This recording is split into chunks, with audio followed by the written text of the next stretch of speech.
Test, test. KV here. Just want to make sure audio is looking good. Let me know, Tim.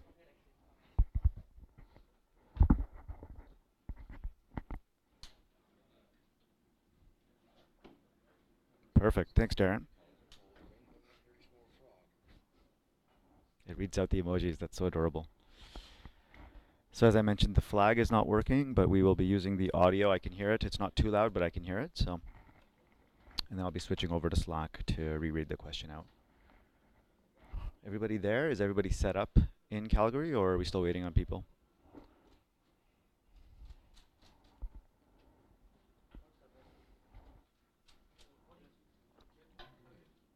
Nice. Okay.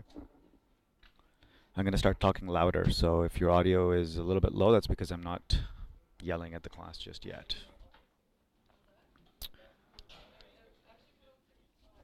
So we got that set up.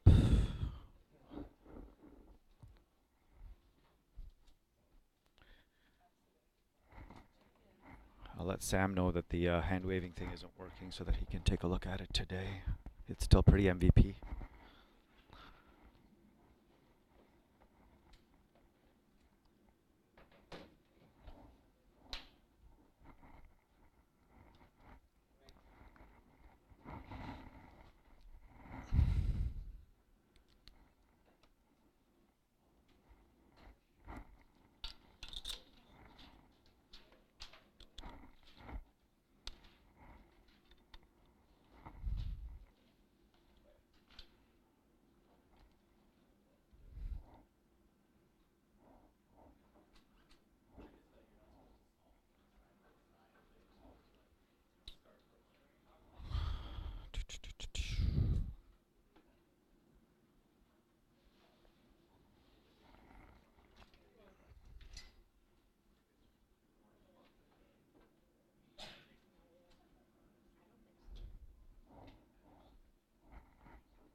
Do you have your own dongle?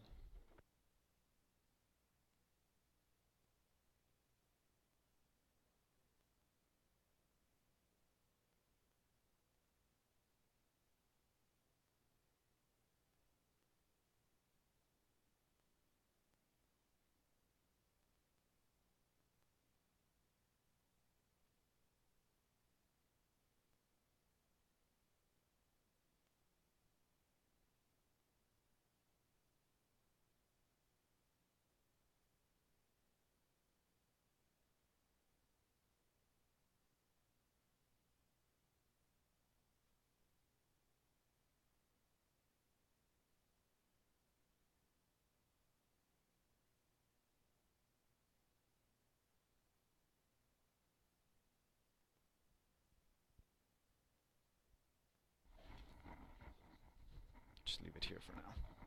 Thanks.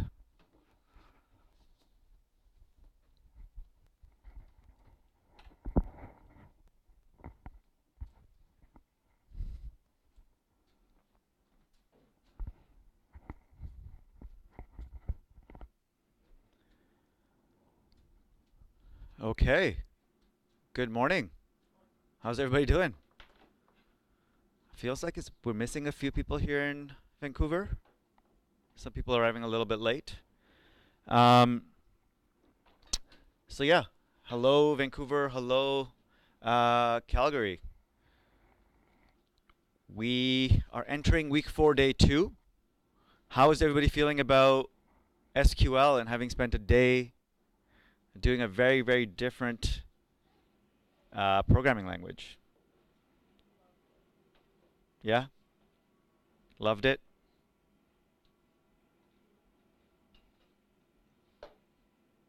I see some head nods. Did everybody get to the uh, did everybody get to the Navy part and finish that up?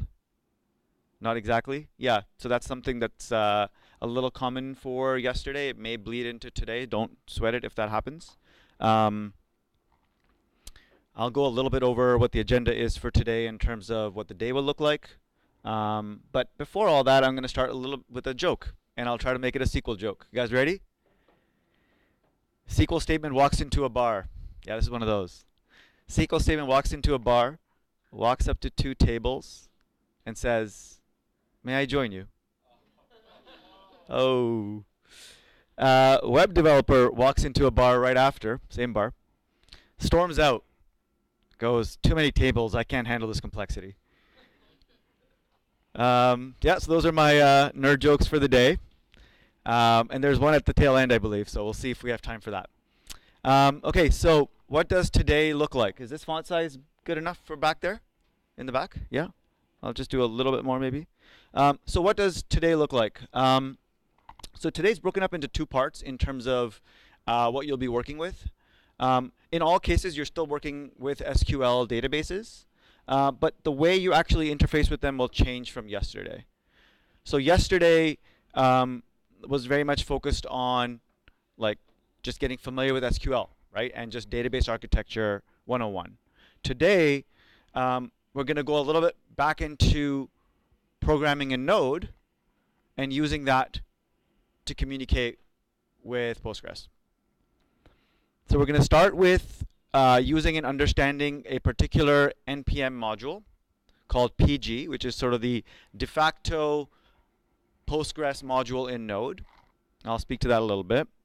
And then we're going to, later on in the day, jump into Connects, which is a query builder and has migrations. So those words are probably new to you. Query builder and migrations. They are not the focus of this lecture, but they will be the focus of the breakout, as well as later activities in the day. Okay? So we'll kind of progress through those two different modules that are completely different, but ultimately end up doing the same thing for us in just different ways. Cool so far? So yeah, like I said, this morning we focus on the point one above, which is using the PG library to just start getting familiar and comfortable with how Node applications could interface with databases. So what does it look like for SQL databases and logic to work together? Because I mean, ultimately, what is software? Software is a combination of two things. I think I've said this with you guys before. It's a combination of behavior, which is our functions, our logic, and data. Right? Data and behavior. The behavior generally, for the most part, will act on the data in some way, right? Creating data, reading data, updating, things of that nature. And so, before we go deeper into this, it's important to appreciate that although we're only spending a few days introducing SQL and getting comfortable with SQL and databases, again, much like other parts of the program, you're going to be continuing on with that material and building on top of it. So for example, with midterm projects, which actually start today, right? You will end up using databases. You actually end up using this piece here, the connects library. So yes, while today you may not fully be comfortable with using Postgres from Node, using connects and migrations and things of that nature, you have a whole week to really be working with that stuff with your group, right? So while I'm talking about that, just really quickly, if we are looking at today, we start with the PG library here, and then get into connects, database migrations. So there's only a few activities really to get comfortable with this stuff, because we do want you to spend a little bit of time today in the evening if possible, especially with bleed over from yesterday, to focus on this. And I want to emphasize this as well, even though it's not related to what I just spoke to. So your midterm projects essentially start this evening / tomorrow, right? You'll get your groups today. But I want to emphasize this activity here because one of the things that is most challenging for people working together in groups is collaboration with Git. Because up until now, you've been working with Git for yourself, right? You've been creating branches, and you may have had a few conflicts here or there due to some mistakes, but ultimately you're not really dealing with the team environment. And for the first time, starting tomorrow, you're going to start using Git for actual collaboration, what it's really meant for, right? And that usually leads to like a lot of kind of wasted cycles, frustrations. It's a learning curve, and Git is not easy by any means. So I would, like to say that you should spend as a group. Don't de-emphasize this activity, even though it's like a prep activity. That's just kind of like a little bit of an exercise to get comfortable with collaboration in Git. But that will be at the tail end of the day. Okay, so coming back to this. What's it look like for SQL databases and logic to work together? So the data is, constantly working with code, and code is constantly working with data. So far in TinyApp, what did we do? Our database was really just an object structure, right? It was not really a database in terms of persistent. It was just in memory. Anytime we restarted TinyApp, we would lose our database. Any new data was gone. We then moved on to Tweeter, and what did Tweeter do? Yeah, initially, Tweeter was also just an object database, right? And then, or an in-memory object database, I should say. And then we moved into an object store or a document store, or also referred to as a NoSQL database. And there are many of these. There's quite a few options compared to even SQL database options. There's quite a few NoSQL options. And Mongo is probably the most prevalent. And so we spent a little bit of time getting acquainted with a simpler database structure, which is just to put the JSON or JavaScript object into a document, or several documents, if we want, right? And just be able to just do JSON get and set. What we're looking at starting this week is more mature databases that have their own language that we started with yesterday, SQL. And so let's take a quick look at what this diagram is showing. So in terms of selects or SQL statements in general, we used, which clients did people use yesterday? We have PSQL, we have pgadmin. Did people use some other one or one of those two? You use PSQL? Anyone use a graphical one? No? Generally PSQL? Great. So PSQL is a database client, right? It connects to the database. And we can send queries, as we discovered yesterday, that are just strings, as long as they're properly formed sentences that are SQL sentences, or SQL statements as they're called. They go over to the database. And the database doesn't have to be on the same machine, right? They go to a database server that may be on the same machine, may not be. And so they are sent over the network. The string is sent over the network, and then results are sent back using some kind of data structure that is part of the Postgres protocol, right? And then we are able to see that data using whatever client we are using. Is this part fairly clear to people? Fairly comfortable with that? So there's two major ways to make those queries. Yesterday, we used an existing client. So what that was we used PSQL, which is a REPL/shell that allows us to, command line interface with the database. And it sends commands using the network, like I said. So specifically, it's using TCP with SSL. Anybody want to take a guess at what these are? We don't really go over them in too much detail. They're a little bit more computer science-y, or, sorry, secure. Yep. Yep. So TCP stands for Transport Control Protocol, I believe. So it is the underlying network protocol that is used to establish connections even with HTTP. Right? HTTP sits on top of TCP, and so does the PG protocol. PG does not use HTTP to send requests between the database server and the client. It uses the PG protocol. MySQL will have its own. Oracle's database will have its own. They have their own proprietary protocols. So we need their specific technology to be able to talk to those databases. But the language that is sent over that protocol is a string which follows the SQL or SQL specification.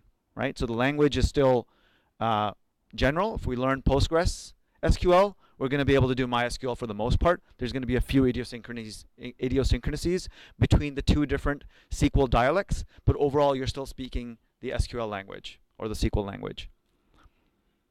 So yes, transport control protocol and secure socket layer, I believe that stands for. Not that important what it stands for. Essentially, this is just adding security to that connection so that the data transportation is secure by default. You don't have to worry about that. So this is how we interacted with our database yesterday, right? Now, we could have also just used some other SQL client, maybe a graphical user client. You can look up pgadmin. If you haven't already, there's pgadmin 3, and it's come along a little bit. It used to be pretty crappy.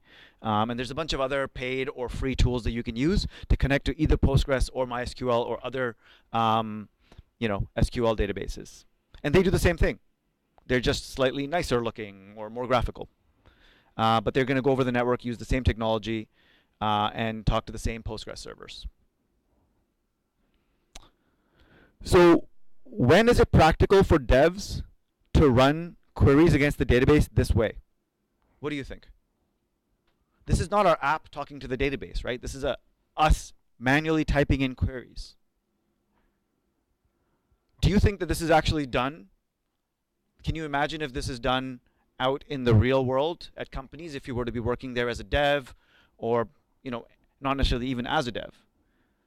Like if there were other people on that team that were dealing with the database, do you think it's practical for them to be doing stuff like this that you did yesterday, running select queries, using PSQL or tools of that nature?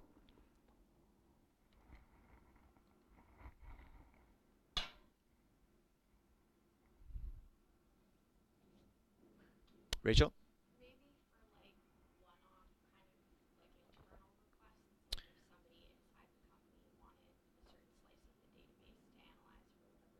So Rachel's saying maybe for one-off data requests where it's a manual report that somebody's requesting, and maybe a data analyst or dev, depending on who they have, is asked to actually run a report that maybe the software isn't programmed to run. Maybe it's a manual report that runs every month, or doesn't run every month, or they need something a little bit more ad hoc, and they need to run that report against the database. Does that seem reasonable? Yeah. There's actually roles, such as a data analyst or a data scientist, which go a little bit further than a data analyst, that are expected to know SQL for the most part. Now, much like web developer, the role of data analyst and what their technology stack and stuff look like could vary from company to company. But most people agree that data analysts should be good at SQL, because a lot of data these days sits in SQL databases and will continue to. They've been around for a long time. They've been heavily optimized. They've been deeply integrated into the stack, and they work well, right? They scale well. And so companies will hire people who don't necessarily know JavaScript or Python or Ruby, but they know SQL really, really well. And actually, big companies, right?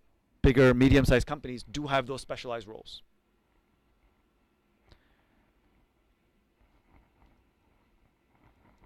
So that is exactly the use case, which is I'm going to run ad hoc queries, and that, those queries look pretty massive and quite nested, because you can have select statements that nest other select statements and so on, right? We call them subqueries.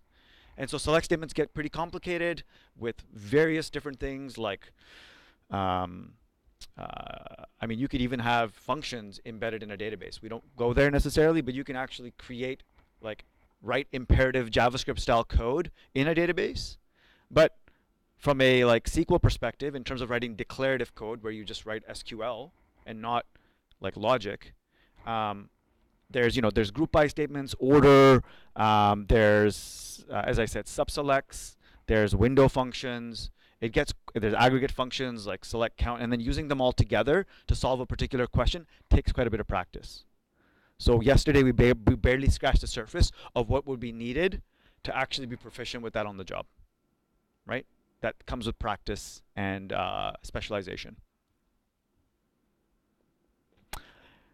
To come back to the notes today from our app, we're going to be doing something very similar. Instead of using PSQL, which is really just some program that somebody else wrote, we're going to write our own index.js or server.js or something. It could be an Express app. It could be anything. We'll just write a command line app in the case of the lecture to do the same thing that PSQL is able to do.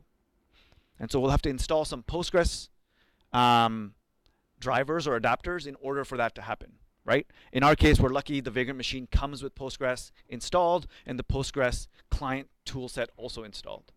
So we're able to quickly get up and running with that. If we started with a fresh version of Linux or Mac OS X, we would have to install Postgres, which would then allow us to install the PG NPM package to be able to connect to a Postgres database.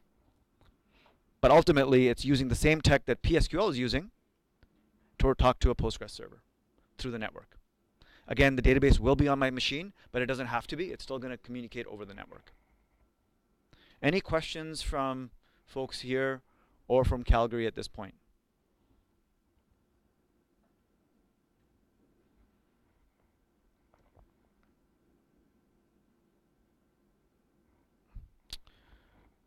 So we noticed the similarity, hopefully, in terms of the only thing that's really changing is this particular tool here. And the way we're going to do that is with the PG module. So let's talk about the PG module.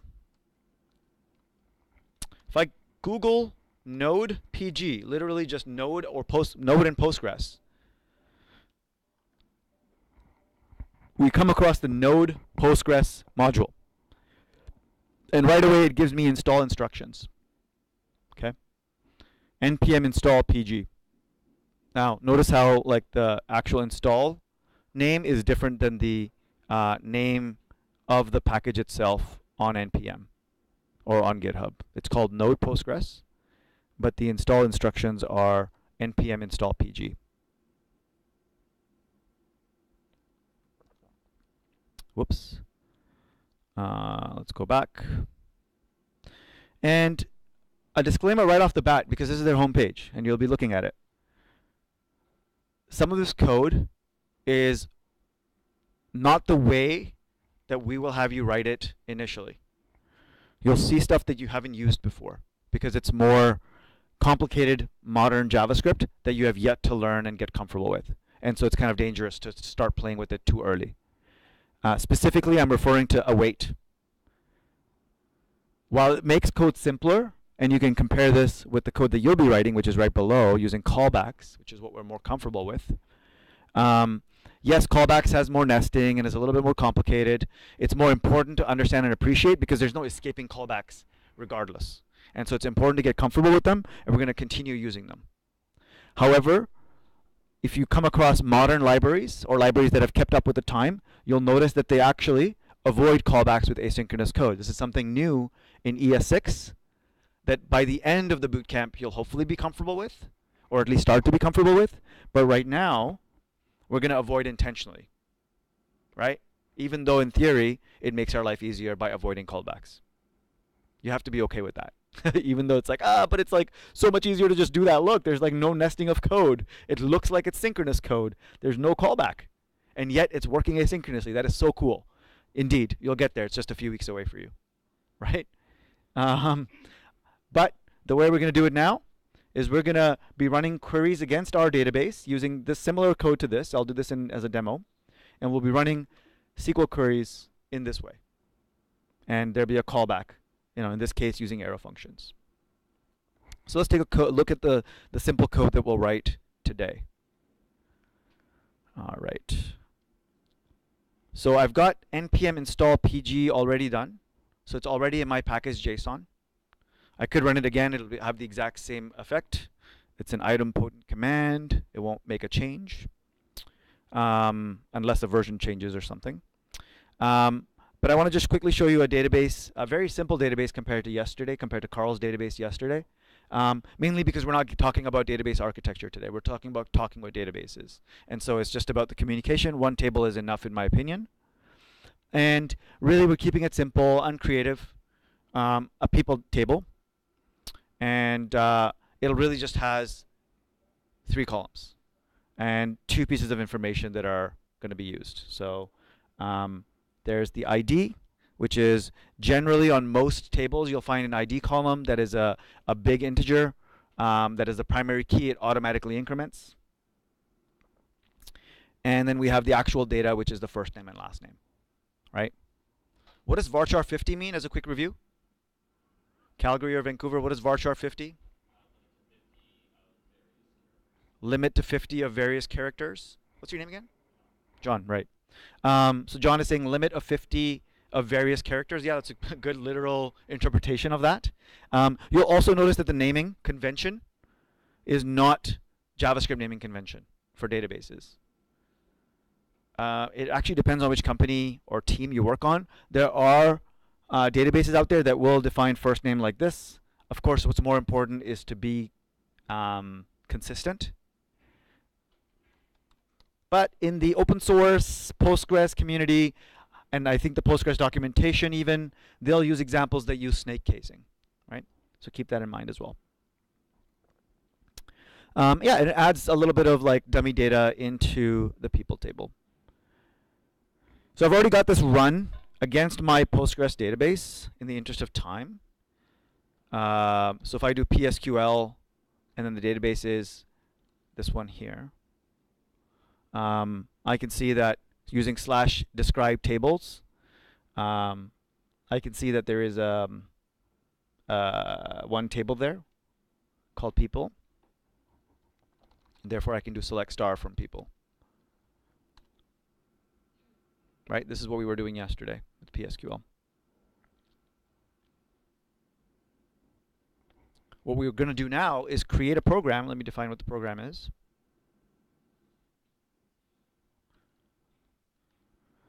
A command line app that connects to our demo database. It has a table called people. And the user is able to use command line arguments to create new records, new people, or simply just query for a list of all people in the database. So really just the create and read, once again, of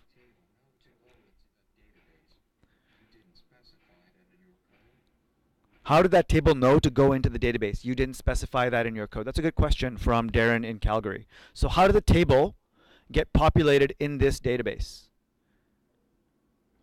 You'll notice that I already have the database set up. I've already got a database created. There are a few commands in the activity for this morning that help you create the database and populate it with actual data.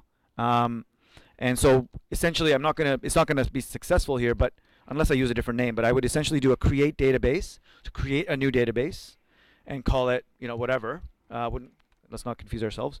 Something like this, right? And that creates a database, and then I'm able to connect to that database using PSQL. This is one way, by the way. There's multiple ways to answer that question. And then I can literally take this seed file right here and copy paste it. Since this is all just SQL commands, I can copy paste it into PSQL, and it will actually run those commands. Let's try it against the example database. You can see each one that's terminated by a semicolon runs. And we get to, well, the drop doesn't work because the table doesn't exist, but the create table works. We see the output, and now again we are able to see that there are people, and the people table exists. Now this is not a scalable solution because generally these seed files that contain the entire schema of the database and maybe some starting data are going to be huge files for practical applications. So copy pasting them, kind of, not the ideal. But essentially, when we copy-paste something into PSQL, what are we doing? We're pasting something using standard input. It's called standard in, or standard out for output for console log. And so PSQL supports or Unix just supports piping in data into standard in. And in this case, PSQL supports just saying, hey, give me the name of the file. I'll just run the queries in that file when I connect to the database, right? So instead of saying PSQL and just the database name, you can actually say PSQL database name, and I believe it's like this, and the name of the file. I'll have to confirm the syntax. We can take a look at the assignment. One angle bracket? Sorry, yeah, one angle bracket then. Yeah, that makes more sense, because it's a Unix command for piping in standard input is one angle bracket. Thanks. So that would actually create the content. It would run that SQL file against the database, whatever that is. It could have create statements, it could have update statements, it doesn't matter. Hopefully that clarifies that question. Thanks, Darren.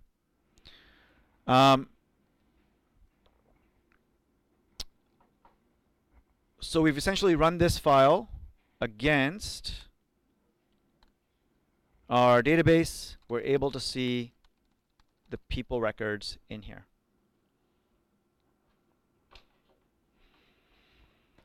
So let's take a look at our code. We can look up our code right here. So I've got a little bit of pre-written boilerplate code, if you will. First thing, of course, we're going to load up our library into a variable, into a const. So this is how we're going to access the PG module and all of its functions. Next, we need to connect to the database. So we need to give it some kind of connection information. This can be done in multiple ways. One of the ways is to give it a config object. We're calling it config. It's some kind of a connection information object, right? And the keys and values are important. They need to be the correct kind of naming. And in my case, I'm leaving username and password empty because I'm using not Vagrant but Postgres app on my Mac. And so that's just the default behavior there. For you, it's going to be a little bit different on Vagrant. You'll follow the instructions there. No big deal. Still local on your machine. And then the database name for that particular project. And then where that database resides. Is it on a network somewhere else? Is it across the internet somewhere else? Or is it locally on my machine? So this could be an IP address. This could be a full-on name of an IP address, like an actual host name. In this case, the host name is localhost, or 127.0.0.1. And then I've got some stubbed out functions that we're going to implement. So let's take a look. First thing we're going to do, according to the documentation, is we're going to create a new instance of a client object.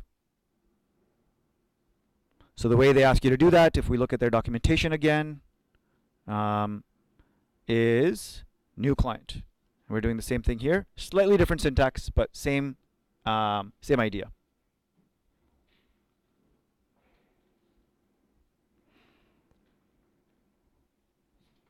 And we pass in the config object to the client, right? I mean, if I have none of this, if I have this completely commented out, all I have is requiring PG, an object that we don't use, a couple functions that we don't call, and therefore, what do I expect to happen when I run this?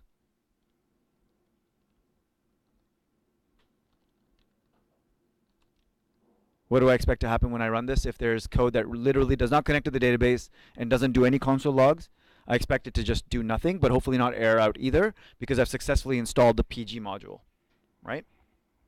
Of course, if I was trying to load the PG module, let's pretend that's what I was trying to do, and it didn't exist, then I would get the could not find module error. But the first thing we're going to do is connect to the database using that object. And if I were to just do this, client.connect, and leave it there, what's interesting is, when I run this, the app never terminates. So I've opened up a connection and did literally nothing else, and ran the program, and yes, there's nothing to be output because we haven't used console log, but there's also no termination at all. Why do you think that is?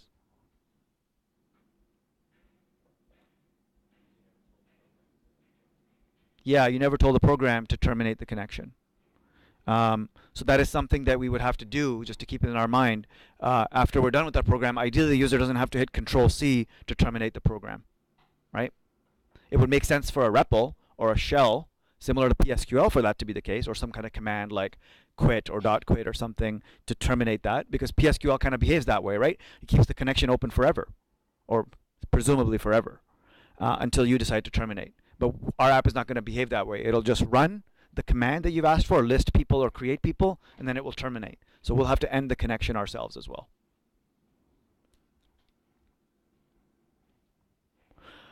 Now, in the interest of time, and since we're already familiar with handling command line arguments, I know it's been a little bit of a while, but I essentially left, instead of working iteratively and incrementally and actually implementing that, I left that part essentially kind of stubbed out.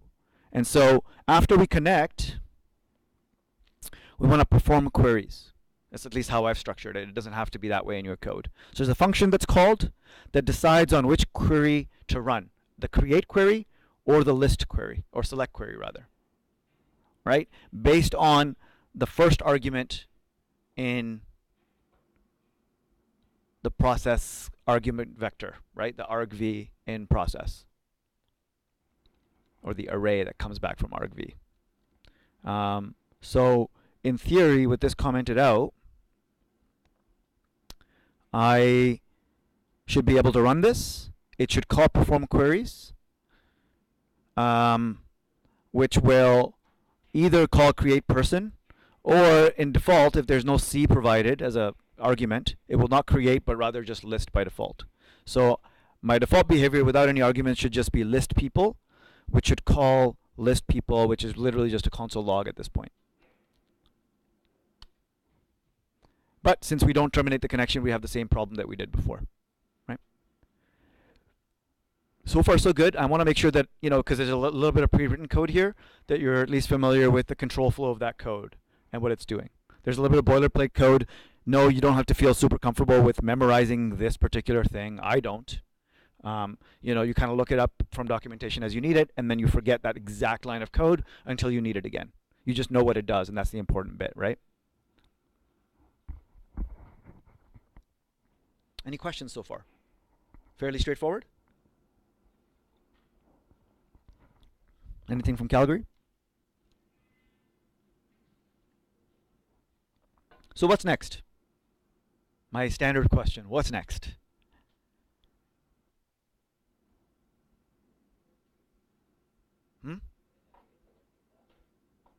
Say that again. Put in a? Put entries in. There already are entries in the database. Just at least, my name and stuff like that. A few people, a few of the instructors. So we could manually put more entries in, unless you meant something else. No, not sure.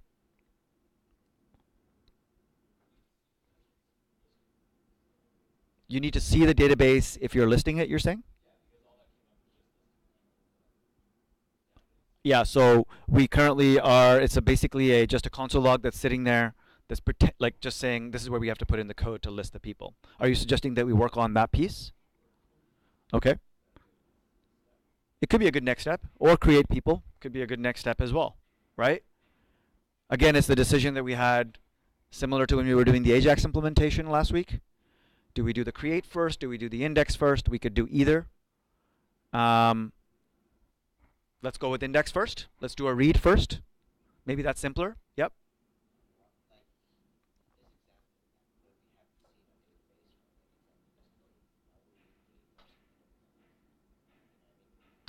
Ask that question again. So why would we create first if we haven't seen our database?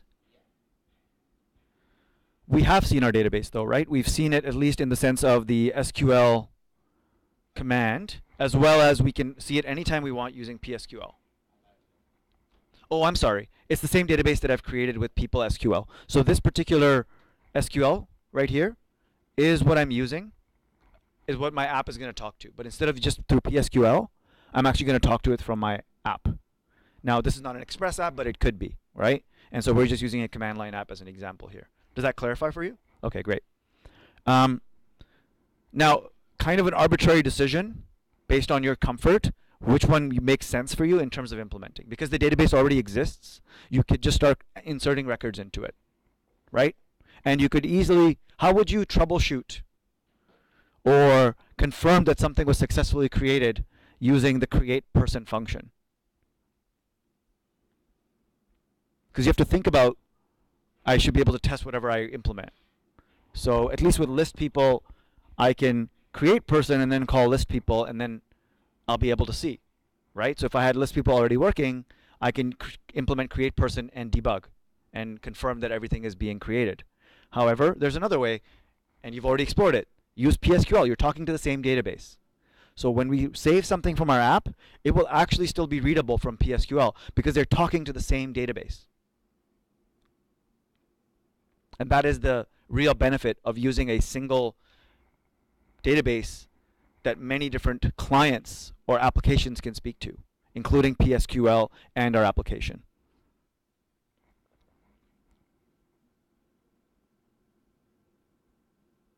So let's go with list people first. So what's happening here? We have the client here. Client is making a connection. And actually, one of the things you'll notice that's different in your assignment, I'll speak to that before I go further. Let's bring up your assignment again. One of the things I noticed that's different in the documentation for PSQL these days than our assignment is, similarly here, you'll have an object for your client information to connect. But notice that the client connect here is actually taking a callback and then performing queries inside the callback. In our case, and in the case of the documentation, it actually is no longer needed. The newer version of PG does not require you to do that in Node. So even though it would make sense logically for it to be in a callback, actually let me ask you, why would it make sense for it to be in a callback even though it's not? To establish a connection and then to do something else after the connection is established, why should that extra stuff be in a callback? If there's an error, yes, so we can handle errors as we saw in the code that I was showing, but there's another reason, a more sort of fundamental reason why things go in callbacks. Yeah, because they happen after and they need to be asynchronous. Why do they need to be asynchronous? Because it's more efficient, exactly. And the reason for that is it's going to take time. And JavaScript doesn't want to wait around. So whenever you normally see callbacks, it's generally, not always, it's generally because there's some asynchronous code and JavaScript is going to need to wait, and it doesn't want to wait in the same way as other programming languages. And so it just says, call this function later. And the connection does take time, right? Because it could be over a network. It's not going to be instant like doing 2 + 2 against our CPU. It's actually going to take time to connect and establish that TCP connection. It could take a few milliseconds. And so this ought to be, the perform queries ought to be in a callback. When I've done this lecture previously, I had it in a callback. That works as well. That code works. That's what your assignment is asking you to do. However, the newer documentation just does some behind-the-scenes magic in terms of the newer version of PG to help you avoid doing another layer of callbacks. So you can, even though the assignment's asking you to do this in a callback, you can avoid that and just do it right after. Even though it's asynchronous, it takes care of that for you. If you're curious about how, we can talk about that, but I'm going to leave that for at least right now.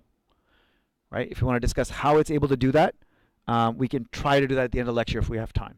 It's not super important right now because it's a little bit more of an advanced discussion. Is that okay? All right, so the connection is established, and we pass in the client object that is connected over to our function.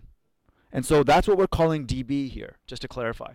I'm just giving it a different name so that we're not just seeing client everywhere and confused about what it is, right?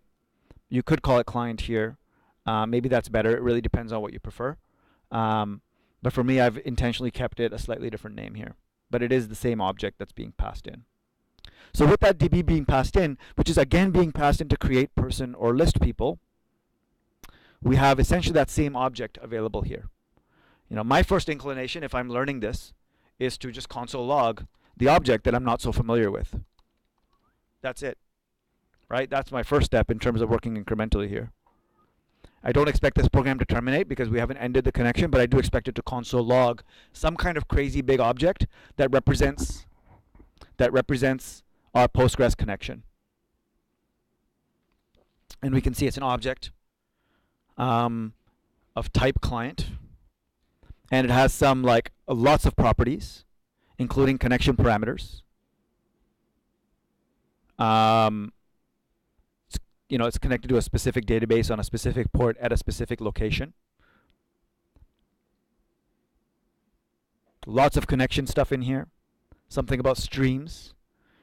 Oh, that sounds familiar from Avatar Downloader and having to deal with streams there. And sockets.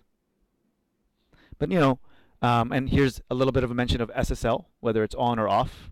By default, it seems SSL is off, so we would have to say SSL true in our connection to be able to actually implement SSL. And that's the entire kind of output of the object, but it has other functions that we don't see here. And that's where the documentation comes in handy. So if I were to look at the documentation, client.query, select, right? So I should be able to run, instead of client, my variable is called db, so it'd be db.query, and I can actually do a very simple select statement in here, right?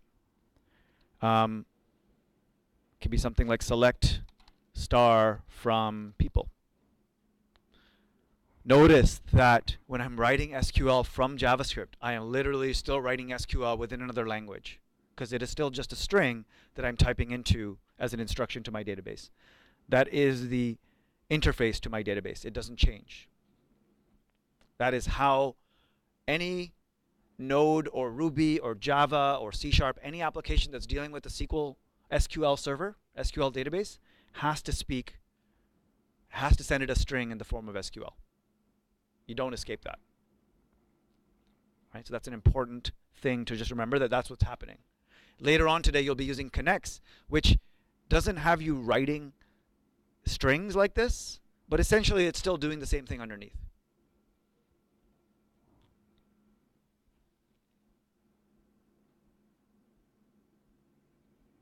So apparently this is valid use of the Postgres library. It's not a complete use. I haven't put it in a callback like I'm told I should be doing. But I'm curious what this will do again and what it will output. So even though this is not what I'm supposed to do, I just want to see what the resulting object looks like. Again, you don't have to go directly into the direction of the tutorial. Feel free to take your extra steps and console log as you go to fully understand, or try to understand what's actually happening behind the scenes a little bit, to look behind the curtains. So all we're doing is looking at the return value of the query function and outputting it. And we're not sure what to find here, maybe some kind of an object, right?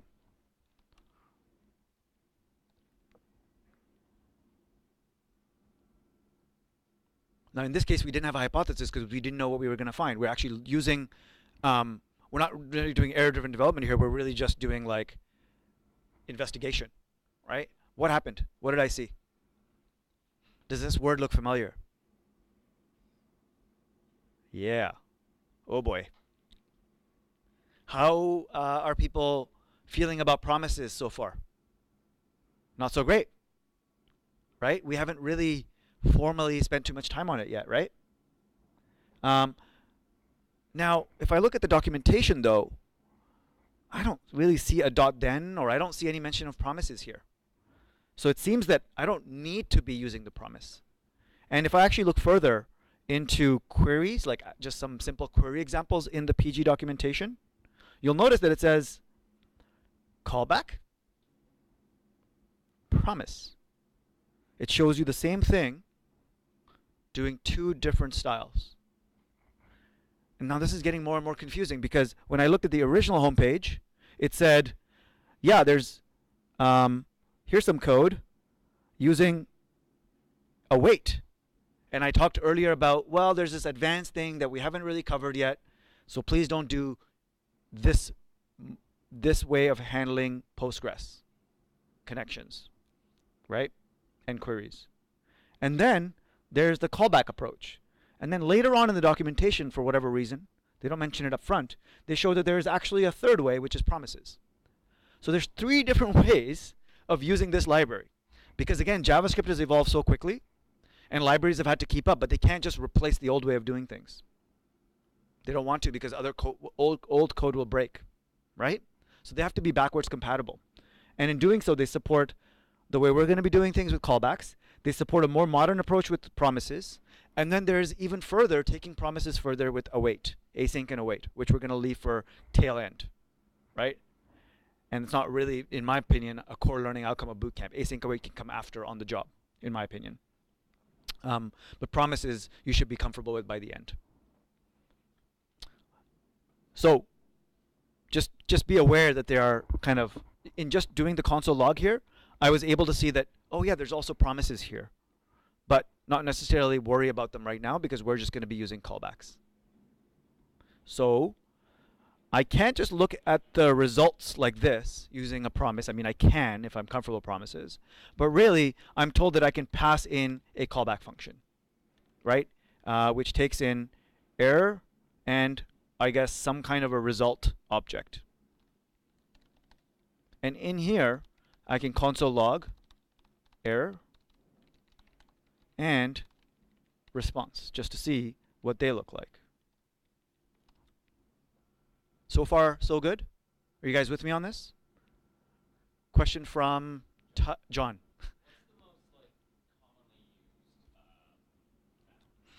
Very good question from John. What is the most commonly used style between those three that I just talked about? It's a tough question to answer. I would say if you're looking at modern code that's written recently or has been able to keep up with the times, it is using async and await, which is the format that I'm saying is not a core part of the bootcamp because it's the most advanced, even though it's also seemingly the simplest because there's a lot of stuff underneath. And what I mean by that is async await actually behind the scenes uses promises. So if you don't fully understand promises, one could argue that async await, you're jumping the gun, right? And so that's why and as we know, promises still need callbacks. So the dependency really is get comfortable with callbacks, get comfortable with promises, then get comfortable with async await. Now, of course, it doesn't have to be full comfort, right? Because let's be honest, you're in boot camp and you're learning things aggressively. And so there's a certain amount of acceptable comfort before you can move on to the next topic. And then as you're using that higher level of abstraction, whether it be promises or async await, you're still getting comfortable with the underlying thing a little bit more, right? Another example of that is today. We've already moved on from SQL to using PG library, and then using connects will come after very quickly. And these are just higher levels of abstraction on top of each other.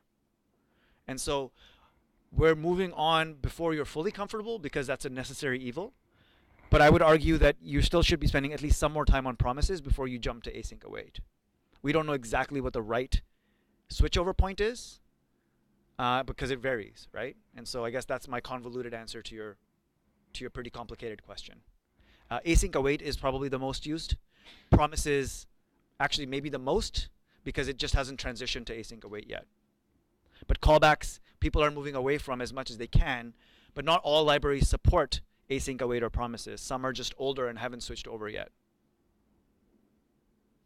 How's Calgary doing in terms of audio and everything like that? I haven't heard any questions or chime-ins yet from Calgary. Before we take a break, any questions from them or comments? Nice. Okay.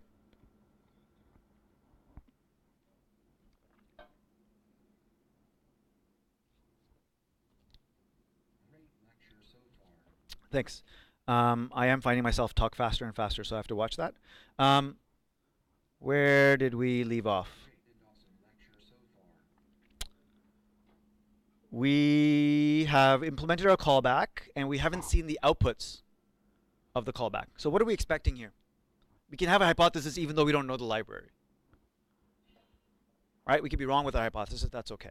So somebody yell out or raise your hand and tell me what you think. Or Calgary, please. Actually, you know what? Question for Calgary.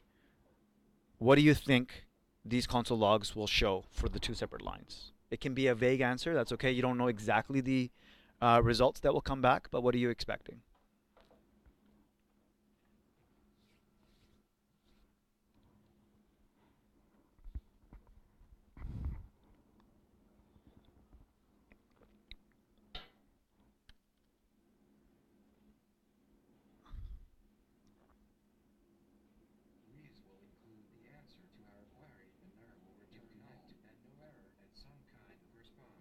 Yeah, so Tim and Braden are on the right track.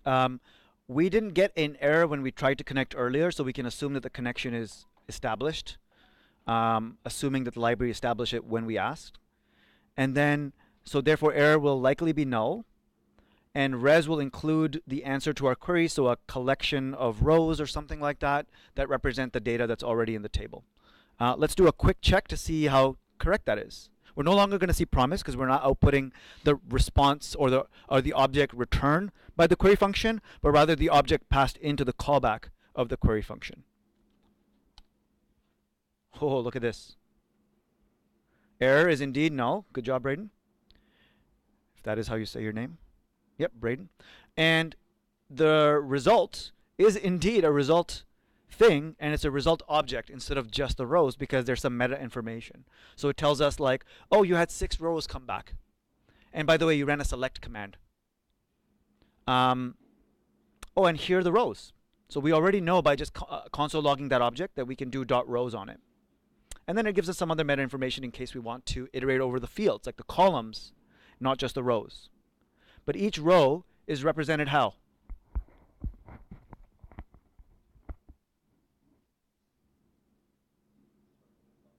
It's an array of objects, where the key is the name of the column repeated each time, and the column names are the properties, right? So column names are properties, and the data is the actual values for those properties.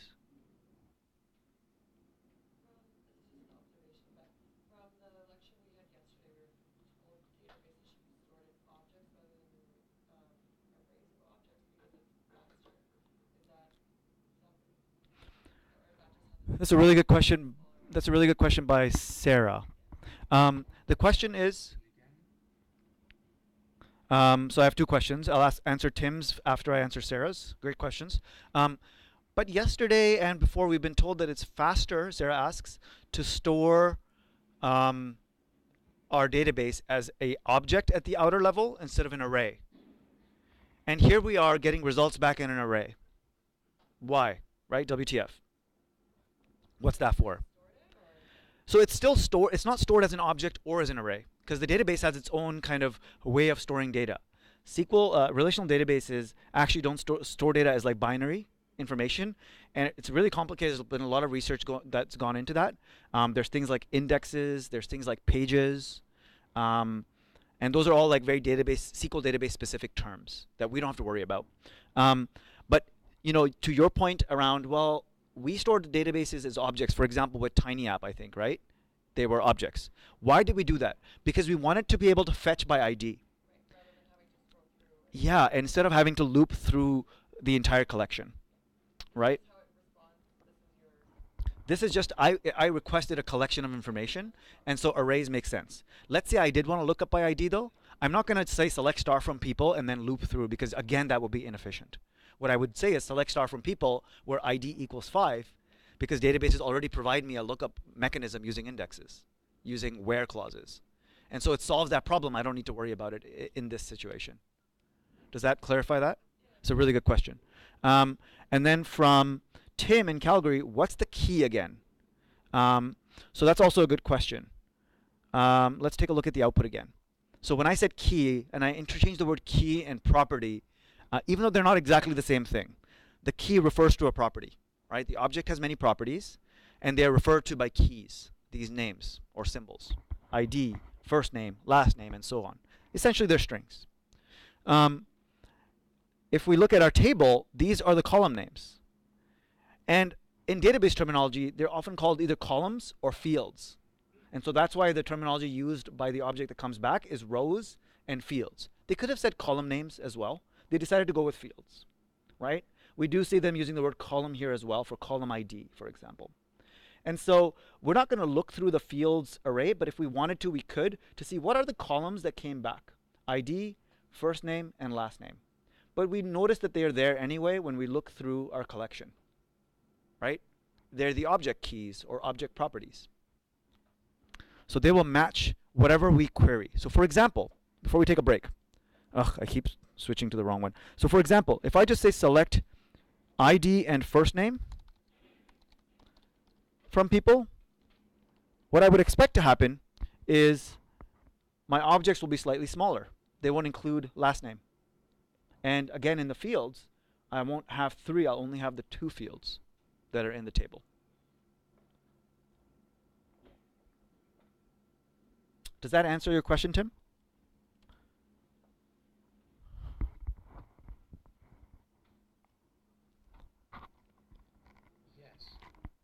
Okay, so with that, let's take a quick break.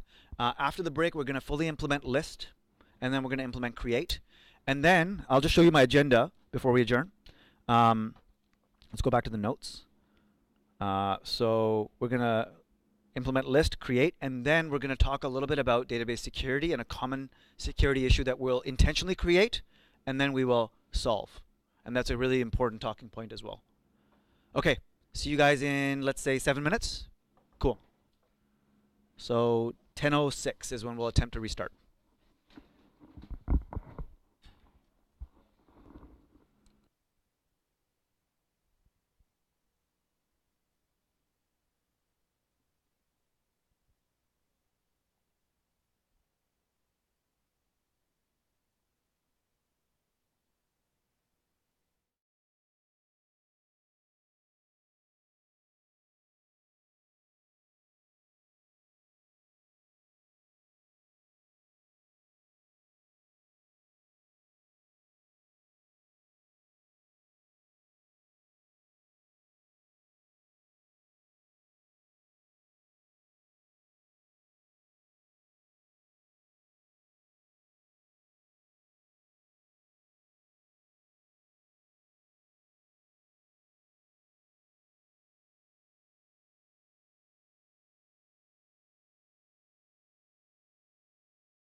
PLZ.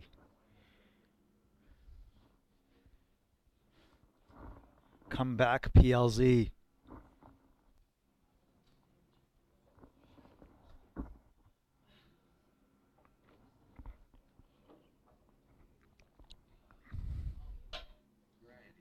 Sweet.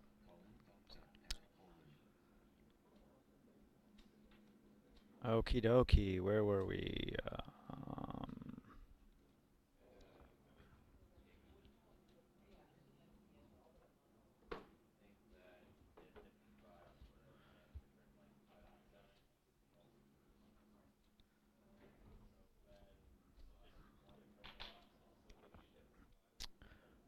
I see there's a little bit of a huddle happening over there, but I'd like to resume if that's cool.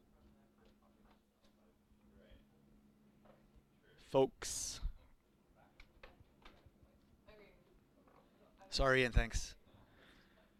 Okay, so we're ready to resume over here. I love how it reads out the emojis with the colon. So we left off with our list people partially implemented, right? And we have this select statement that we started with. I would say, even though we had star, which seemed to work for all records because we'll probably want to show all the information about a person, I would say it's better to explicitly write out the column names that you're specifically looking for, even if they're all the columns that exist, that happen to exist in the table. Does anybody want to guess why I would prefer to do it this way? Yep. That's a really good guess. Is it because you want to dictate the order because star doesn't specify order? And I don't believe actually that SQL specification guarantees the order of the columns in a specific order. So you're right, and there's another reason as well. So the order is something I want to have control over because I'll, maybe use that. The truth is though, because we get an object back, at least in this case, I don't really care about the order unless I'm like, it's an array of arrays or something. But it's not an array of arrays, it's an array of objects. And so I can just say like person.id. And I don't have to say person square bracket 0 for the ID, right? So the order matters less here, but you're right, in other languages and stuff, you do have that problem because you get back an array of arrays or other libraries. Like instead of sending an array of objects, they send back an array of arrays.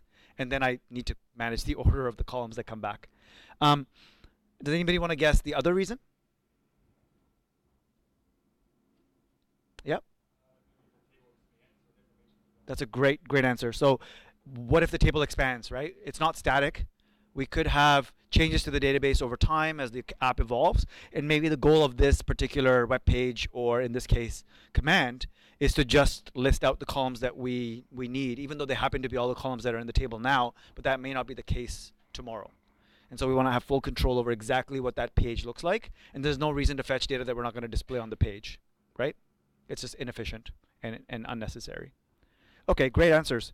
So we've got, it seems like we learned a little bit from our second console log statement here.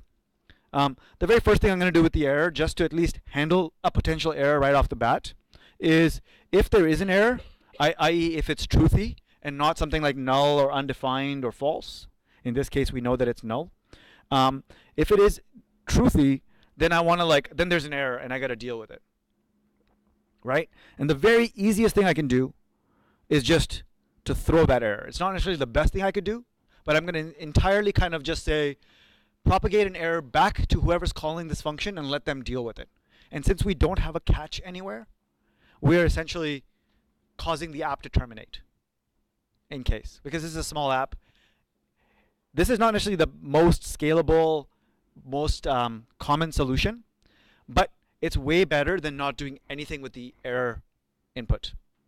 What I often see even seasoned developers do is get lazy about the error and not write that out. There's a reason that it's the first argument so that you don't forget about it. You don't accidentally ignore it. And so you shouldn't. Okay, so this is what I'm going to do. And in fact, let's intentionally cause an error to see that that works. How would I do that? I mean, I could, for example, have a table that does not exist and see what that looks like. My guess is that will cause an error and for that error to be thrown. Relation peoples does not exist was thrown. Now I wonder what would happen. The curious developer brain in me goes, well, what happens if that if statement's not there? How does my code handle the error in that case? I'm not sure. Let's take a look.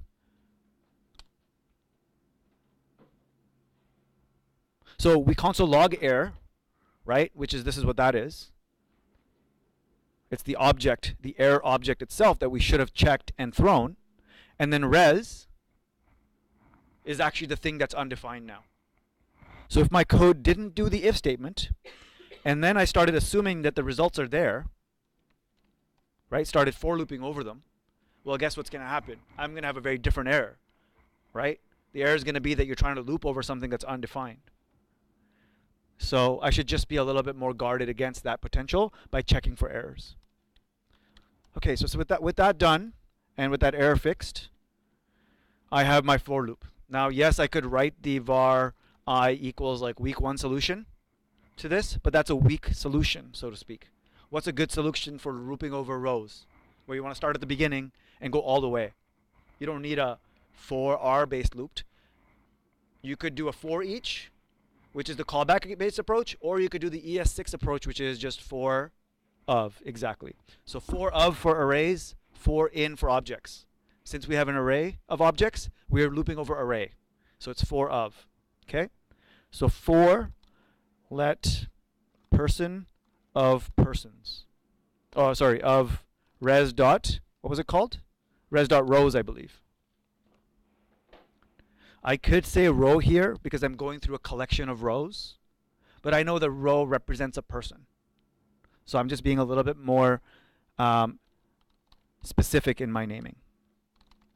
And of course, typical KV thing, console log as you go, right?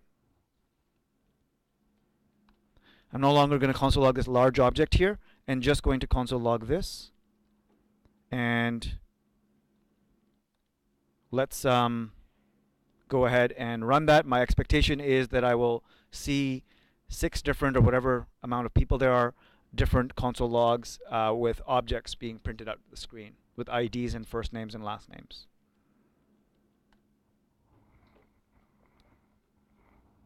And we can see that that's working, right? And yes, I could like go ahead and format that better by, you know, specifically maybe making it look like a table or something like that. Actually output a different format. But for now, for the interest of time, I'm just going to output the object, or object each time. Questions so far? Just a quick review before we move on. Why was this in a callback? Why am I not just able to get back the results like this? Because it's asynchronous, because it takes time. And the bare minimum that you can do there, the default answer is callbacks. Now they could be callbacks with promises or callbacks without promises, as seen here. So I think we've implemented our list people, which is supposed to do 2 things: retrieve and output. I would argue this is a bad function because it's doing 2 things. It's retrieving and outputting. My hope is, and actually at the end of your assignment for today, for the PG assignment, it actually asks you to refactor something like this into 2 different functions. A list function, a retrieve function that gets back the array, and then a print function that loops through the array and outputs it. So I'll put that as a to-do or known issue.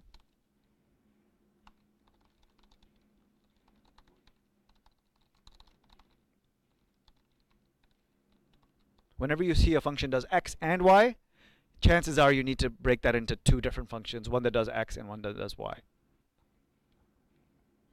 Okay, so that's our list people. What about create? What does that look like? With create, we're going to also look at the next 2 arguments and pass them through as the first name and last name. And so we see that with, let's try that out. C and then KV, like that. And so we can see those arguments being passed through to the console log. and we need to actually pass them through into the actual database and do a create statement. Much like our select, it won't be much different, right? It'll look like this. Let's actually put our entire query into a variable so it's not inline, so it's easier to read. Let's call it the insert query to be specific. And it'll be something like insert. You don't have to, I know it's only been a day, so you're not necessarily fully familiar with all of these statements. That takes time. So insert into people. You mention the columns that you want, and then the values that you want. That's what a traditional SQL statement looks like. Okay. So the columns, we're not going to specify ID because that gets auto-populated. So we're really going to see first name, again snake cased because that's what the database is using. I'm referring to column names here. And then the values, let's go multi-line here.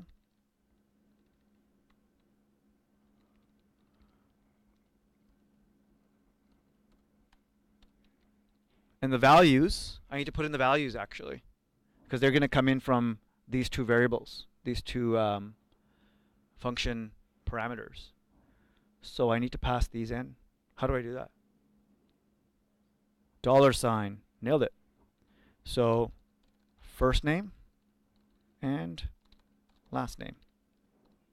And then a semicolon at the end of the query. I don't think that's needed in this case, even though it's needed in PSQL. But let's just be precise here. And then the semicolon to end our JavaScript. Does that look right? Notice we're in SQL land here. Anything we write in here has to be valid SQL. Is this valid SQL? I see heads nod. Calgary, is this valid SQL? Let's see if Calgary picks up on the mistake that I've made intentionally. There is a mistake in here that will lead to, I'll even give you a hint, SQL syntax error.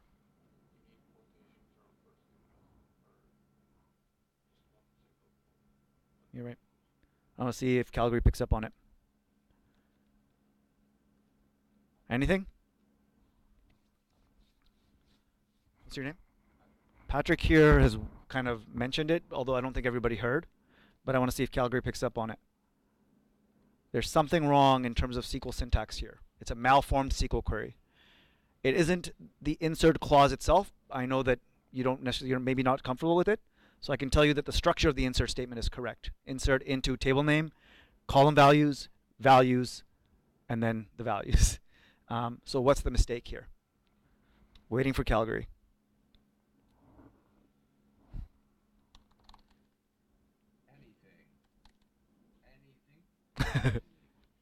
Anything?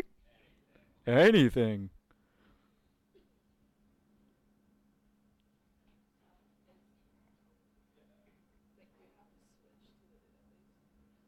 No. So one of the guesses here is, do you have to switch to the database first? Just like with list, it worked fine. With create, it'll work fine against the same database. We're on the same database and operating against the same table. Calgary's gone silent on me. Okay, they're still there at least. Gotta love Darren's gifts. I love how there's a rubber duck there. Okay, fair point. When I tell you the answer, you'll be like, oh yeah, of course. With SQL, when you're dealing with strings, how do you deal with strings? Because I'm passing in two string values. What this will look like is this. Insert into people, whoops. And then, first name, last name, values, KV. It will try to look these up as objects in the database because it's thinking these are column names or table names or something. If I use double quotes, will that solve my problem? No. Double quotes are actually specifically saying that's an object name, not text values. You have to use single quotes in SQL. So you have to do this, don't you? And so actually, even though it looks a little bit funky over here, remember that I'm producing a valid string that has to be valid SQL and therefore needs to have those single quotes around it. Let's actually see it fail. I'm going to keep last name as not having single quotes around it. And let's make sure that that is indeed true and I'm not lying to you. So we're going to run that query. Let's console log the query so we see it. It's easy for us to visualize it. And then we're going to run the query. Same idea, db.query, and we're going to pass in the string. And then we're going to have a callback with an error and response. And at least for now, console log error. And console log the results. I expect that actually it will be an error, and therefore console log will be not undefined, but rather talk about how this is a malformed query, because it won't understand this part of the query because it's not in strings. Okay, here we go. I'm doing a create, not a list. This was my console log of the string that I sent in. Notice that the V is missing single quotes. And indeed, look at the response. It's trying to find a column named V instead of use the string V. So that was my gotcha for you. Good eye. All right, so we fixed that. And let's also have our PSQL open where we can do a select star from people. We notice there is no KV in here. And we're going to run this again. But this time it should run. It should run successfully. Let's see that work. No error.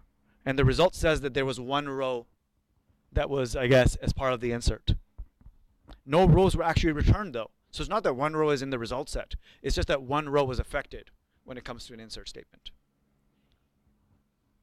And if I go back to my other tab and do a select star from people, guess what I expect to find there? Right? Because I'm connecting the same database and I'm able to see that data in there. So I can verify at any time with my second tab open on Vagrant connected to PSQL, and I suggest you have that open when you're working through your assignment today. So far, so good? How is the pace? Feeling okay? We haven't talked about the security issue yet. That's the last piece. So this is working. And probably what I should do is after it creates, it should probably just also call list. Just so that like after it creates, it's able to just be like, okay, let me also run the query to grab all of the results and list them out. Right? Since that's just a function, all I have to do is call it. And it will do another query against the database. So let's see that work.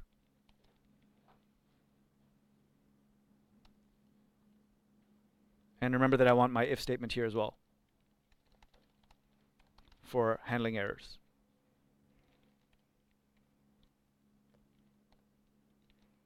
So here we are, running that command again. What I expect to happen is it successfully creates a person, K2V2, and it's able to also list them after, and everything happens successfully, and I'm able to see it. Ooh. I made a mistake. Please read the error. It's not what I expected. What did I do wrong? The error is line 20. When it says something like cannot read property query of undefined, and it points to query, what does that tell us?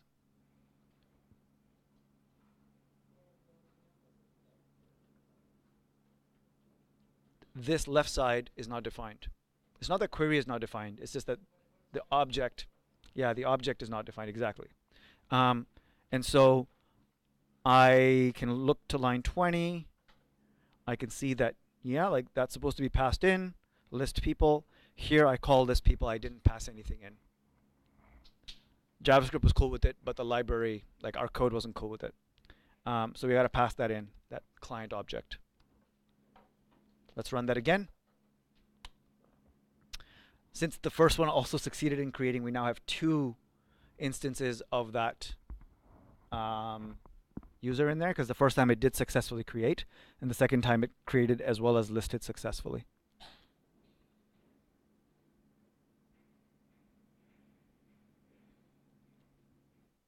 So this works, right? We're able to implement a simple fraction of a CRUD application using command line app, right? This could be an Express app, like TinyApp, for example, which uses the PG library to fetch and insert URLs and users instead of operating against the object database. But there is a problem with it. And I already hinted about what the problem would be when I talked about our agenda before the break. And I said it'd be a security problem, right? So can anybody think about what security problem exists in the thing that we just implemented? So I can tell you that it's in the create, not in the retrieve, not in the list. I see one hand up, 2, 3 hands go up, 4. Maybe I'll throw this out to Calgary since all they threw back at me last time was GIFs. Any hands going up? Any responses from Calgary? What is the security issue that you think could happen here? It's a little bit of an advanced question, I admit. But let's see if you all can take a stab at it. It's a good guess, but not what I was looking for. Assuming we have SSL enabled, we don't have to, that is encryption, and so we can assume that we have SSL enabled and encryption is good, and therefore the response cannot be intercepted easily, at least, Braden. But Connor is on the right track. SQL injection. So for the people that had their hands up here, is that what they were thinking? Maybe prior knowledge, I'm guessing? No? Yeah, well, the connection's still open is a separate problem. SQL injection is a different problem. It's a security problem. And so the issue there is, what happens if instead of first name, I pass in malicious code? I can actually type out SQL code instead of KV to delete the database, for example, or table, to delete the records, to even maybe select the records that I wasn't supposed to see. This is by far one of the most common attack vectors. And there are still web applications right now that are still a little bit, they haven't been updated, or security fixes haven't been made, that don't have protection against this. Do you want to see an example of SQL injection happen? Yes. So because I'm passing in first name and last name through command line, it's going to be a little bit hard to write SQL in here. Because what does SQL involve? It involves parentheses, semicolons, single quotes.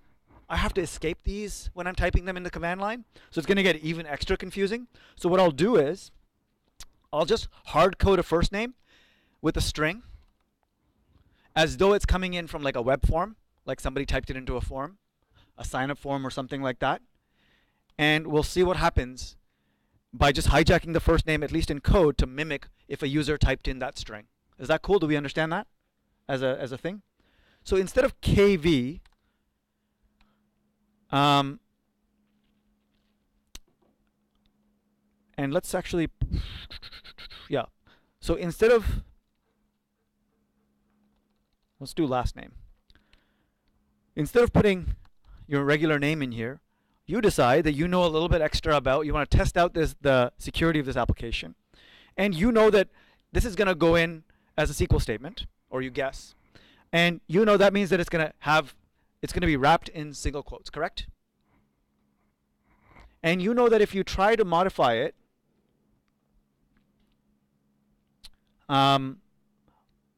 anything you write in here is still going to be a string, because it's going to be wrapped in those single quotes that we see right here. Right? And so you can't do anything inside of those single quotes, because that's just data. That's not command. Right? It's just a string. What you could do, though, because you know that it's not, let's say you assume that it's not properly secured, is you could say, what happens if I just have one single quote here? I'm ending the string, right? Now there's a problem, though. They're also ending the string. And then they're like ending parentheses. And so really what I want to do is end the string with maybe like, you know, I guess no information. So it's open. There's an open string essentially outside here. It's hard to show. And then I'm terminating the string. And then I'm just saying dash dash here. Do you know what dash dash does? It's like backslash backslash. in JavaScript. So I'm just saying comment out the rest. Okay? So anything after my code here is commented out. So this extra termination that I've just hijacked myself isn't going to run because I've commented out all of these extra characters right here. And what's my code going to be? It could be something like really disastrous. Like that. And in this case, I'm doing something that doesn't give me information, but is really like going to affect the business. But in many cases, what people do is they write select statements in here. And then all of a sudden, this PHP application that just loops through rows and objects and doesn't look for specific column names because it just did a select star, guess what it outputs? The entire table, or whatever they're querying. That's a huge security problem, isn't it? Let's see if this actually works. I may have to iterate on it a little bit. So here we think we're inserting. Doesn't matter what we put in the last name because we've pretended that the user has put in this particular string. That is correct. I will need a bracket. So I will actually need right here, something like that. So what I'm actually doing is I'm terminating the previous statement, saying, hey, I got no data for the last name, and here's me completing the insert statement. Because the insert statement still needs this parentheses closed off, and so I close that off, and then semicolon to end that particular insert statement, let it complete, and then I execute another statement right here. So that's what I had forgotten. Thank you, Darren from Calgary. And so let me go ahead and run that. Again, it will insert K3, but it will not insert the last name. But we won't even see the results because we'll have dropped that table entirely. When we try to list, the table is gone. There is no relation people anymore, and we've lost data. Hopefully we have backups to save the day. But that is not a good situation. How do we solve against this? We need to sanitize the inputs. We need to just make sure that we never trust user input, whether it's in SQL or some other thing. So what we're going to do is, what's the actual problem here?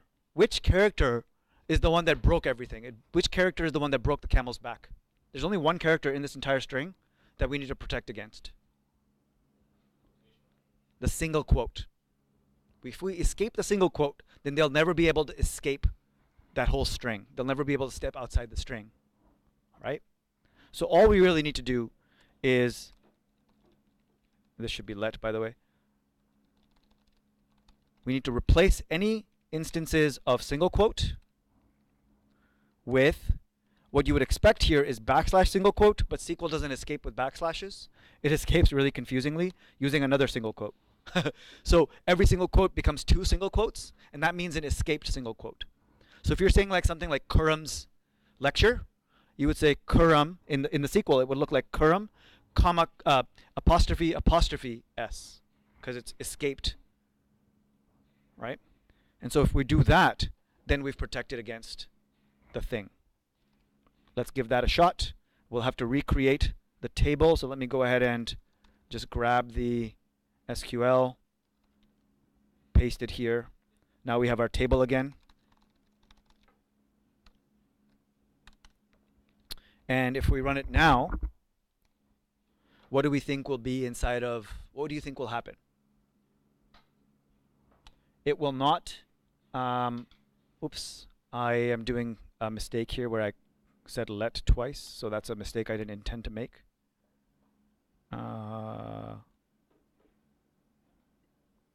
Declared line 51.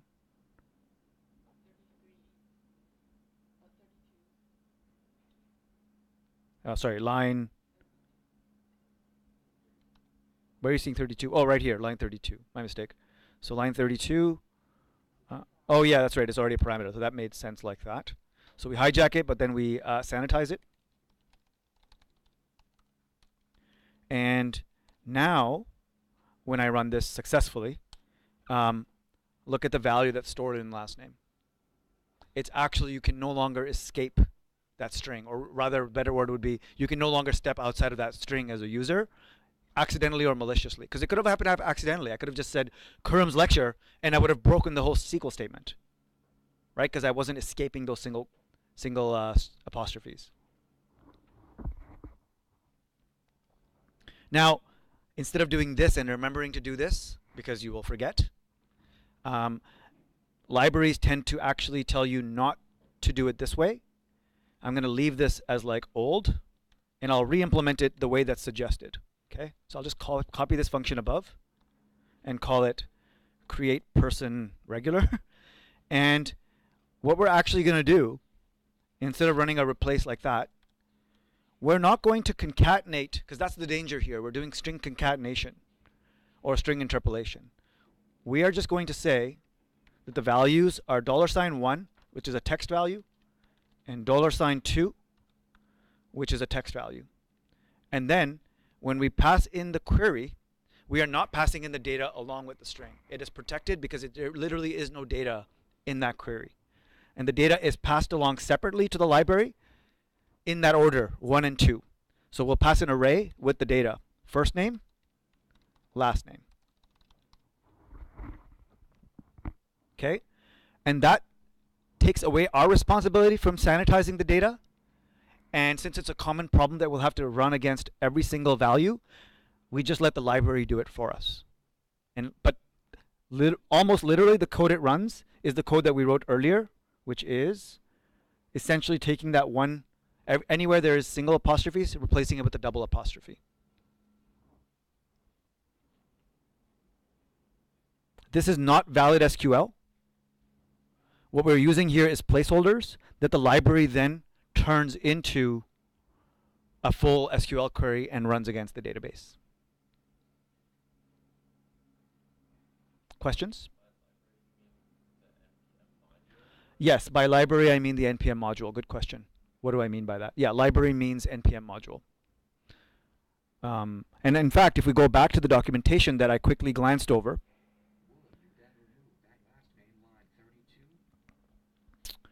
I'll answer that question, Calgary, in a second. But if we take a look at queries, look at how they pass in they do the same thing in their documentation. I specifically didn't emphasize it at the beginning because I wanted to get to it properly. But this is assumed like the right way to use the PG library and many other libraries, whether they're a MySQL library or a PG library in Ruby. They'll have the similar kind of pattern of using placeholders for values. So question from Paul, I believe, or Pauline, sorry, in Calgary, is would you then remove that last name line 32? The last name line 32 isn't logic. It's really just to hijack the string and demonstrate that what happens if the user passes in that. So this is not really, this is just for demonstration. And yeah, this wouldn't be part of our production code. But we should leave it here to show, well, let's see a malicious input and how it behaves with this particular thing. And what we expect is that, again, it will be sanitized and not malicious, or not successful in being malicious. So let's run that, make sure that that works. So now we're calling create person, which is now the new way of, or the proper way of passing in the query and the data separately. Let's take a look. Indeed, K4, same result, but I didn't have to use the replace command myself. And I didn't have to use string interpolation, which just looks ugly and messy. What's nice is a separated array with the values.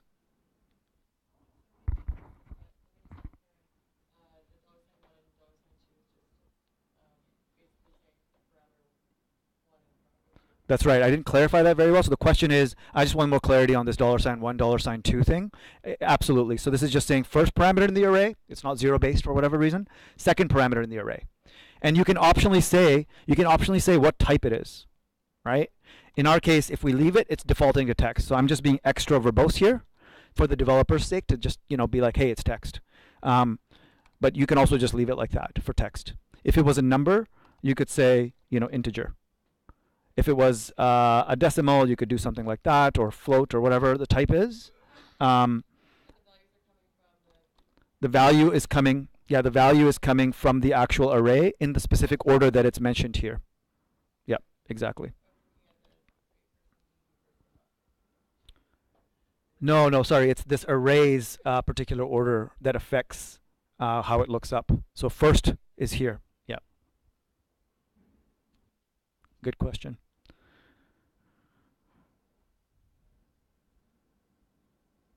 Okay, so I just wanted to make sure I explain SQL query instead of just like, oh yeah, here's how you do it. You pass in an array and not really understand and appreciate why. So I wanted to go through that journey of like essentially hacking our own database. Hopefully we were able to relate to that a little bit, right?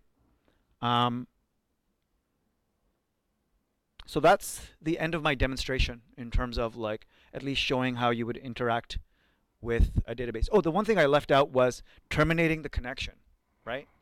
I'm not doing that. Like it just hangs there.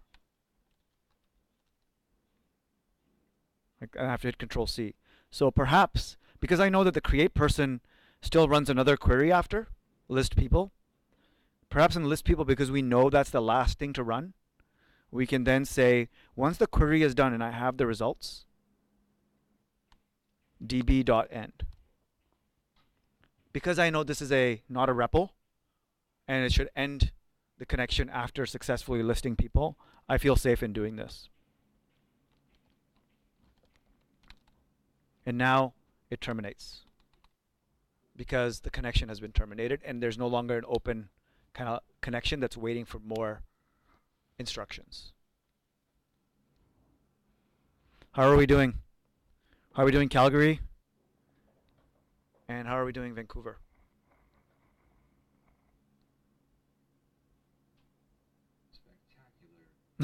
Oh, that's very over the top, Braden. I appreciate it. What I will end with, instead of just leaving it there, is a disclaimer / suggestion. I've said this before with other topics, but with SQL, I will repeat because it's also very important. There are a few topics in Bootcamp that we touch on, we introduce, and you start to get comfortable with, right? But they're still quite deep. Asynchronous programming is an example. Computer science topics is something that universities spend a lot of time on. We spend a week on it next week after you finish your midterms. And it's not even really an intense week. It's like a 30-hour week, right? So it's a little bit lesser content compared to a full week that you're used to here.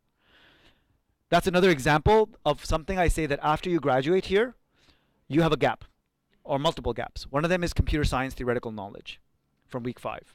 Another one is your mastery or at least comfort with SQL. You need to spend time with SQL after bootcamp. You will have to force yourself to do that because, as you'll discover even today, it's easy to not write SQL unless your job demands it. Or it's easy to say something like, yeah, but I really want my career to head into a front-end developer position where I'm, using things like jQuery and Ajax and React, as you'll learn soon, because I find that more interesting. And so I'm not going to be working on the back end too much, and so I won't necessarily need to be fully comfortable with SQL. I will tell you right now that while you may be able to get away with it in some cases, you don't want to take that chance. And front-end developers these days need to really understand data. There's actually an embedded SQL database in the browser. If you actually open up DevTools and go under the application tab, you'll find there's a SQL database you can write SQL queries on. So even front-end developers, in some cases, need to be comfortable with SQL. We spend time with iOS cohorts, spending a little bit of time with SQL.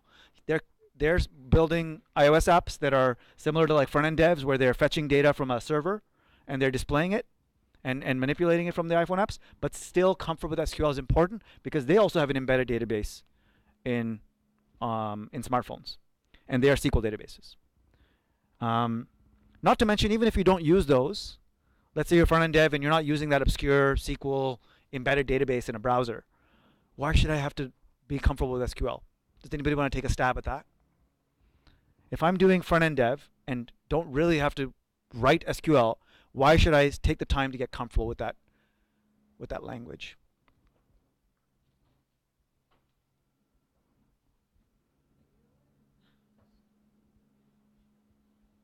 Yep. Tyler, I think your name is?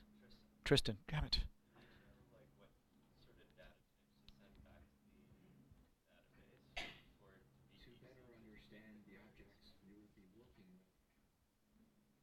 I think you guys both said the same thing, similarly, which is to better be able to relate. Is that what you were saying? Um, and I think Calgary said the same thing, to better understand the objects. I think a better way of saying objects is to better understand the tools and the interfaces that you're using or that your team is using. Because while you may be a specialized person eventually, I can maybe not guarantee, but I can suggest that initially you'll start off as a full stack dev if things go well, where you'll actually be doing front and back. That would be my suggestion. And if that's the case, you should be comfortable with SQL even more so. And then as you start to specialize in front end or back end, then you start to kind of lose a little bit of that like memory of the exact syntax and things like that. But what you don't lose is that understanding of how that thing works and its limitations. And that's really important. As you work within a team, yes, you may be specialized, but your team itself is still full stack, right? And you have to be able to work together. I can't tell you how many developers I've interviewed that actually are looking for full stack dev roles. That's what they write on their resume. That's the job they're applying for. And I ask them a very basic left outer join question in a tech interview on a whiteboard, and they can't separate a left outer join from an inner join. Or they don't know that they can apply a group by to solve this particular problem where they have to aggregate the data and give me a little bit of a report based on like the number of records in the database. And that's something I did do and still sometimes do with, for example, mentors that we hire here. I ask them a SQL question, right? I understand that they can write code without SQL because as you'll learn today, you can do that, but that doesn't mean that you lose sight of that. It's a very important language. And as we talked about earlier today, it's one that you may even need just to directly talk to the database because your boss might come to you and say, hey, I know you work on React and front-end stuff, but like I need a report done and it's a little urgent and it's not in our application. We need to write a custom SQL query. Can you do this for me? And they may even, if you're a full stack dev, they expect you to be able to do that.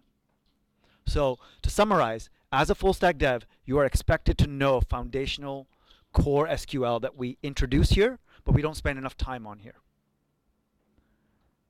I can't emphasize that enough. Are we cool with that? So as your post bootcamp homework, please write down SQL review. You're welcome. I'll leave it there. Good luck with the rest of the day and with your midterm projects. Cheers.